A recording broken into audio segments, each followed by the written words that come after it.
অনেক মানুষ আছে যাদের অনেকগুলো মুখ থাকে।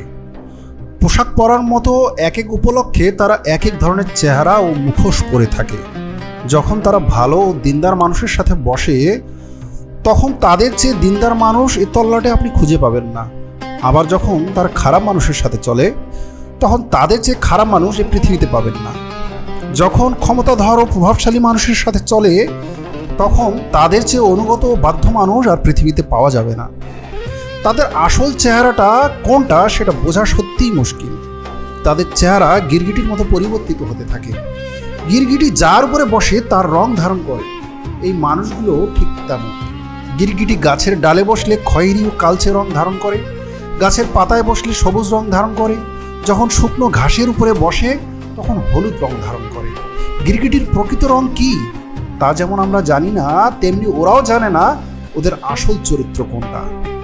গিরগিটি রং বদলায় আত্মরক্ষার জন্য, শত্রু থেকে বাঁচার জন্য এবং শিকার ধরার জন্য। আল্লাহ প্রদত্ত বাঁচার কৌশল সে অবলম্বন করে, এটাই তার ধর্ম। তাই এর রং বদলানোতে দোষের কিছু নেই। প্রাণী জগতে কোনো আদর্শ ও নৈতিকতা নেই। এখানে সবাই বেঁচে থাকার জন্য সত্তাগত ও প্রাকৃতিকভাবে লড়াই করে যাচ্ছে। কিন্তু মানুষের রং বদলানোর কারণ কি সেটা আমরা জানি না।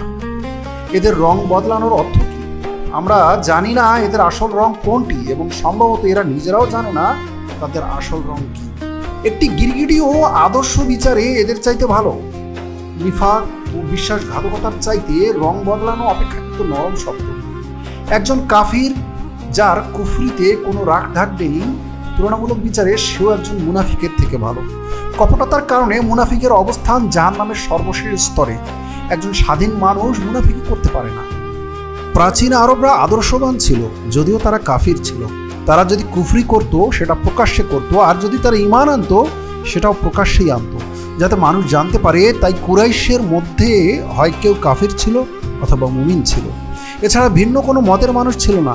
যে কাফির ছিল সে সরাসরি তার কুফরির কথা জানাতো, আর মুমিন ব্যক্তির চামড়া দগ্ধ করে ফেললেও সে তার ঈমানের জায়গা থেকে এক চুলো নড়ত না। নিফাকের উদ্ভব হয়েছিল মদিনায়।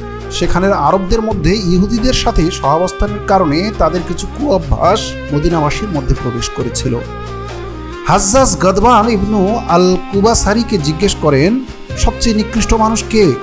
গদবান ইবনু আল কুবাসারি জবাব দেন যে দীর্ঘদিন ধর্মবিমুখ থাকে, মানুষের সাথে দীর্ঘ সময় কথা বন্ধ রাখে, নির্জন বাস করে এবং মানুষের সাথে নির্দয় আচরণ করে।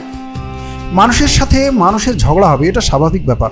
যদিও এটা মানসিক স্বাস্থ্যের জন্য ভালো নয়, তবে এটি একটি মনোগত স্বাভাবিক বিষয়। মানুষের চিন্তা, জ্ঞান, আদর্শ ও মূল্যবোধের মধ্যে আমরা ভিন্নতা দেখতে পাই। মানুষের মধ্যে এই বৈশিষ্ট্যগুলোর ভিন্নতা থাকলে ব্যক্তির ক্ষেত্রেও ভিন্নতা আসবে, এটাই স্বাভাবিক। মানুষের জীবনে সবচেয়ে সুন্দর জিনিস হলো বৈচিত্র্য।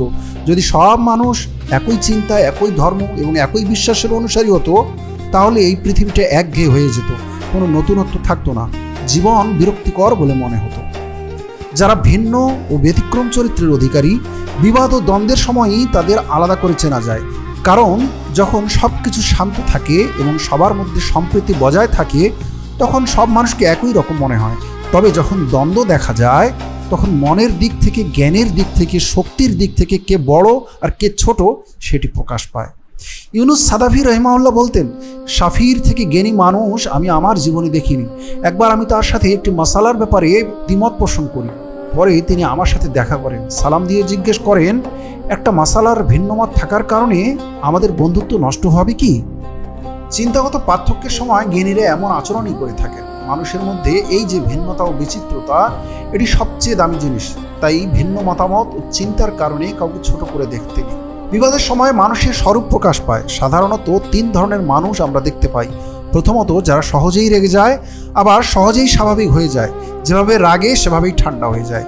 এ ধরনের মানুষ মনের দিক থেকে অনেক ভালো এবং এরা খুব অনুভূতিপ্রবণ হয়ে থাকে। হৃদয় ও আবেগে নিয়ন্ত্রণ কোনোটি এ ধরনের মানুষ করতে পারে না। বিবাদ লাগলেই এরা ক্ষেপে যায়। ঝগড়া শুরু হলেই এদের গাল ও চোখ লাল হয়ে যায়। যদিও এভাবে রাগ করাটা খারাপ, তবে এ ধরনের লোকগুলো সহজেই তাদের আসল স্বভাব প্রকাশ করে ফেলে। তাদের একটু বোঝালেই তাদের মেজাজ আগের মতো স্বাভাবিক হয়ে যায়। দ্বিতীয় প্রকার মানুষ হলো যারা সহজে রাগ করে না, আর রাগ করলেও দ্রুতই তাদের রাগ ভেঙে যায়। এ প্রকারের মানুষ সবচেয়ে ভালো। এরা নিজেদের আবেগকে নিয়ন্ত্রণ করতে জানে। এরা খুব কমই রেগে থাকে। অন্যের ভুল দেখলেও এরা সহ্য করে, আবার মানুষকে সহজেই ক্ষমা করে দেয়। তবে দিন শেষে এই লোকটি যেহেতু মানুষ, তাই একটু আধটু রাগ করে, কিন্তু এ লোকগুলো বাচ্চাদের মতো খুব সহজেই মানুষকে ক্ষমা করে দিতে পারে, অন্যের ভুলের কথা কখনো মনে রাখে না। তৃতীয় প্রকারের মানুষ হলো তারা যারা সহজেই রেগে যায়, আবার সহজে এদের রাগও ভাঙে না। এরা হলো সবচেয়ে খারাপ মানুষ। এদের সাথে খুব হিসেব করে চলতে হয়, সব সময় এদের সাথে নম্র ব্যবহার করতে হয় যাতে এরা রাগ না করে। এ ধরনের মানুষ থেকে দূরে থাকাই নিরাপদ। হাজ্জার আবার গাদবান ইবনু আল কাবাসারিকে প্রশ্ন করেন, এবার বলো দেখি সবচেয়ে সাহসী মানুষকে?